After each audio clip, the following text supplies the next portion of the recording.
Nous sommes à Shabunda, un des 8 territoires qui composent la province du Sud Kivu. Située à l'est de la République démocratique du Congo, Shabunda a la grandeur d'un pays avec une superficie de 25 216 km².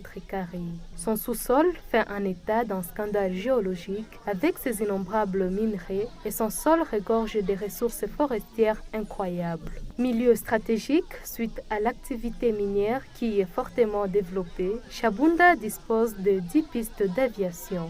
Après l'activité minière, pratiquée par 60% de la population, l'agriculture est la deuxième activité de survie pratiquée par 30% de la population. Cependant, cette zone minière enclavée aux ressources forestières incroyables fait état d'un paradoxe. Pas d'infrastructure, analphabétisme de la population. Depuis 2006, cette zone minière se voit confrontée aux guerres menées par les différents groupes armés rwandais, burundais et congolais, lesquels ont pris au piège les populations civiles.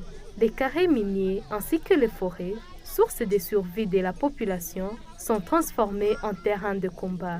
Des traitements inhumains et dégradants, des tortures de toutes sortes, ont été infligés aux paisibles habitants. Des massacres systématiques, des villages entiers incendiés, des enfants enrôlés brutalement dans les groupes armés. Des communautés ont été ainsi condamnées au déplacement permanent sans vivre ni abri.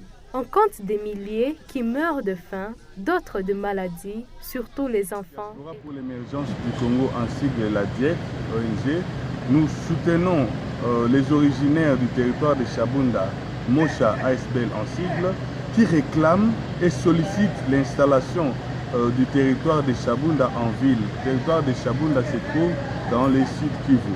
Depuis la date du 13 juin 2013, un décret de loi a été promulgué pour que cette cité de la province du Sud Kivu devienne une ville.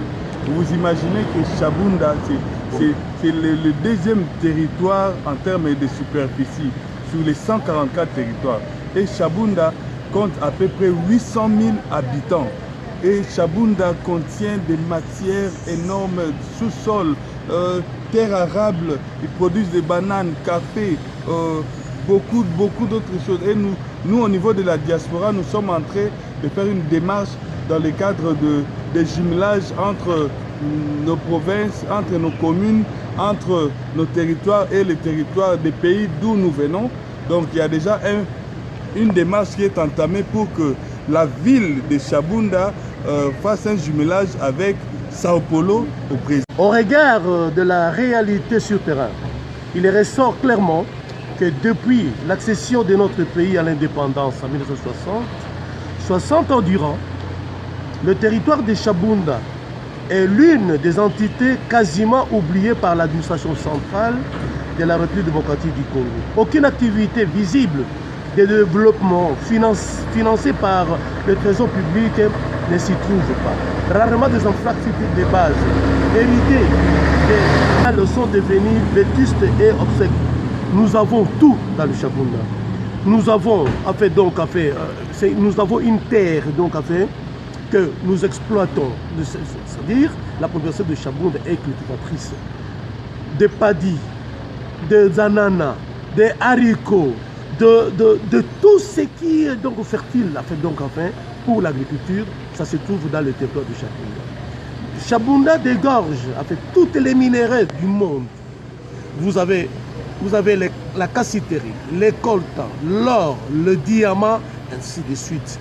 Nous sommes enclavés, il y a de cela 65 ans, que le territoire de Shabunda en allant vers son chef-lieu de Bukavu, 285 km, quelque chose comme ça.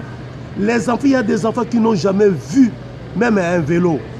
Vous allez vous rendre compte qu'en fait, vraiment, c'est l'archaïque, c'est déplorable. Pourquoi nous pouvons être marginalisés comme ça? Nous sommes tous les enfants de ce pays. Il n'y a pas longtemps que nous avons entendu sur le même décret, sur le même journal officiel, on vient d'installer Lumumba ville. Mais pourquoi Shabunda ne peut pas aussi être érigé comme le dit le décret?